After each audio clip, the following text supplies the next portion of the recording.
Пред да го почнам видеово, сакам да кажам дека ова трет дел и последен дел и затоа ќе збориме за градови и региони во Источна Македонија.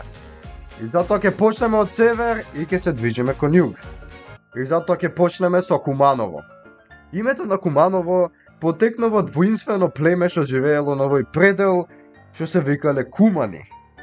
Тие постоеле во ран среден век, можда сте ги слушнале, се спомнуваат. А одма источно од Куманово е Средорек. Не верувам дека треба да објаснувам што значи ова, ама е Средорек, меѓу реки. А уште поисточно е регионот Славиште.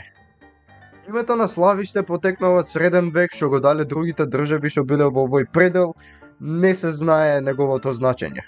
А во Славиште се наоѓа градот Крива Паланка.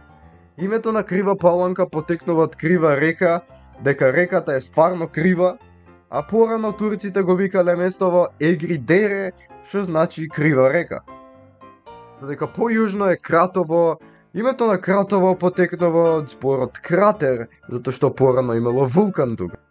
Името на Пробиштип доаѓа од некоја фамилија тука што живееле, нивното презиме било Пробиштипјани, нешто така, и доаѓа од таму.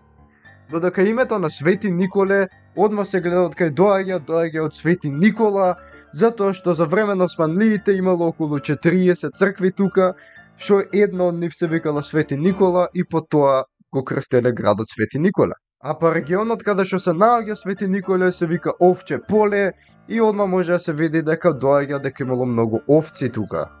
Сега поисточно или југоисточно се наоѓа градот Штип. За Штип не можам да најдам никакви податоци од кај доаѓа името, затоа ако некој знае нека пише во коментар. Името на Кочани има интересна легенда, што гласи дека имало некој што се викал Кочо од Кочани и отишел на печалба во Кина и кога се вратил тука донесол и ориз и по него го крстиле Кочани и плюс затоа се познати за ориз. Но реалноста е дека доаѓа од зборот Кочени. Тоа е каде што ги чувале свињите.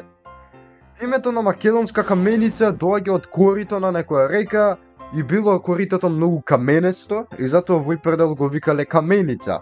Само што ние имаме додадено македонска каменица. Одма до македонска каменица е Делчево. Во минатото името на Делчево било Царево, но ние во чест на Гоце Делчев му го имаме даено името Делчево.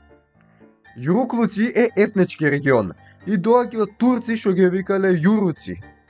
А па додека Малешево претпоставено е дека доаѓа од име, затоа што во општина Делчево и во општина Македонска каменица и во општини Пекчево и таму други, Берово, има име што се вика Малиш и претпоставено е дека доаѓа од тоа Малешево. Но може да биде од презиме затоа што има презимења Малешевски.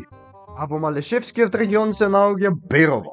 Берово има две легенди, едната е легенда дека доаѓа од некој сточер што се викал Беро, а втора легенда е дека доаѓа од место каде што луѓе се береле или се собирале. Точно се наоѓа градот Радовиш, претпоставено е дека доаѓа од некоја рада што се викала и во чест на нејзе го крстиле градот Радовиш. А додека Струмица доаѓа од словенското племе Струмјани што се населиле во ран среден век. Името на Валандово потекнува од зборовите Валјан дол на старословенски, што значат добра долина. А па Гевгелија има една доста голема легенда. Легендата гласи дека имало некој странец тука што поминувал низ Гевгелија и жителите на Гевгелија го избркале. Но после некој време смениле мислење и сакале да го примат назад во Гевгелија.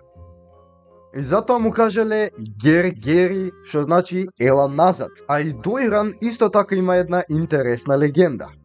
За време на османлиите, некои турци тука си се шетале во овој предел во зима, а како што знаете Дојранско езеро замрзнува понекогаш во зима и било цело покриено со снег. И така еден му кажал на друг дека ова е некое поле, а тој му кажал дека не е тоа поле, туку е замрзнато езеро. И затоа решиле да имаат голема гозба, што на турски значи Дојру Маки. Затоа тоа е тоа за ова видео, subscribe и лайк, гледај ги другите делови ако не си ги гледал, види ми го гейминг каналот. Тоа.